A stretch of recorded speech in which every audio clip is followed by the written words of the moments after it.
వాస్తవ్యులకు ప్రభు అయిన యేసుక్రీస్తు వారి శుభనామములో మీకు మా వందనములు తెలియపరుచుచున్నాము.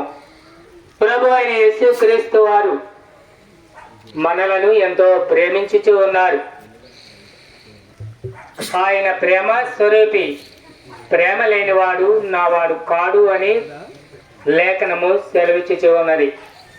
ప్రియులారా, మనలో దేవుడు ప్రేమను పెట్టి ఉన్నాడు. మన కుటుంబ జీవితంలో తల్లిదండ్రులుగా, బిడ్డలుగా, అన్న చెల్లెలుగా, అక్క తమ్ముళ్ళుగా ఈ విధమైనటువంటి ప్రేమ దేవుడు పెట్టిన ప్రేమ. మన బిడ్డలం అంటే మనకెంతో ప్రేమ, అట్లాగే మనమంటే కూడా దేవునికి ఎంతో ప్రేమ. దేవుడు ప్రేమ స్వరూపుడు, ప్రేమ లేనివాడు నావాడు కాడు అని ఆయన చెప్పారు. ఈ ప్రేమ లేనివాడు మరెక్కడ ఉన్నాడు? వాని స్వభావము పగ, ఈర్ష్య, కక్ష సాధింపు, ద్వేషము, దూషించుట ఇవన్నీ కూడా ప్రేమకు వ్యతిరేకమైనవి.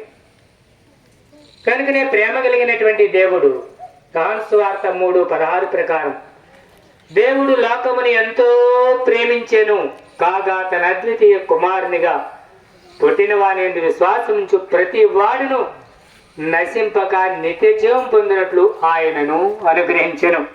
అంటే ప్రభువైన యేసుక్రీస్తు వారిని అనుగ్రహించి ఉన్నాడు. ప్రియుడా, సోదరి, ఆ యేసును హృదయపూర్వకంగా నమ్మి ఉన్నావా? కొంత మాత్రమే నమ్మి ఉన్నావా? పూర్తిగా నమ్మి ఉన్నావా? పూర్తిగా నమ్మితే గనక ఆయన కార్యాలు మనం చూడగలం. కొంచెమే గనక నమ్మితే కొంచెమే చూస్తాం. ఎంతగా ఆయనకి సమీపంగా ఉండాలి అని అనుకుంటే అంతగా మనం ఆయన్ని ప్రేమించాలి. అంతగా ప్రేమించకపోతే నష్టపడేది ఆయన కాదు, మనమే. ఆ ప్రేమస్వరూపి అయిన ప్రభు ఏం చేశాడో తెలుసు కదా. నీ కొరకే నా కొరకే కలవరి శిలువలో ప్రాణం పెట్టాడు. నేను ఆ తలంపుల నిమిత్తం ఆయన తల మీద ముళ్ళ కిరీటం కొట్టబడింది. నేను ఆ చేతులతో చేసిన పాప నిమిత్తం ఆయన చేతులు మేకులు కొట్టబడ్డాయి. నేను ఆ తిరగరాని తిరుగుళ్ళ కొరకు ఆయన పాదములో మేకులు కొట్టబడింది. నీ కొరకే నా కొరకే ఆయన ఎంతో శ్రమను వచ్చాడు. అవును, కుమారుడు ఏదైనా అప్పు చేసి నష్టపరిచిన వాడైతే తండ్రి దాని భారాన్ని, నష్టాన్ని అర్చుకుంటాడు కదా.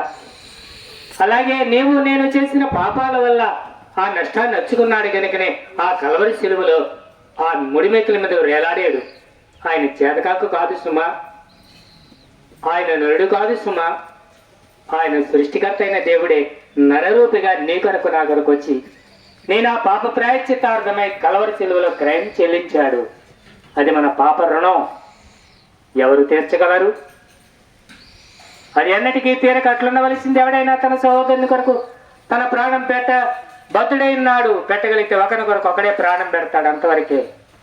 కానీ సర్వలోక పాపరిహారార్థమే కలవరి శిలువలో నీ కొరకే నా కొరకే ప్రాణం పెట్టాడు, చనిపోయాడు, సమాధి చేయబడ్డాడు.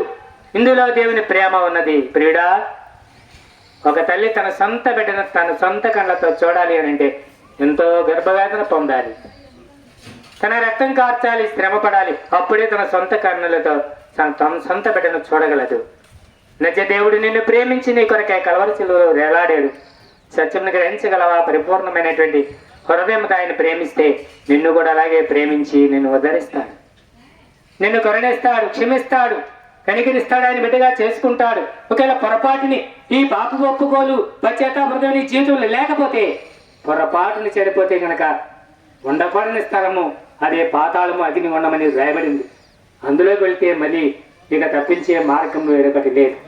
అందుకనేసే మార్గం, సత్యం, జీవం ప్రభువుని యేసునందు విశ్వాసం ఉంచుము. అప్పుడు నీవు నీటి వారు రక్షణ పడతావు.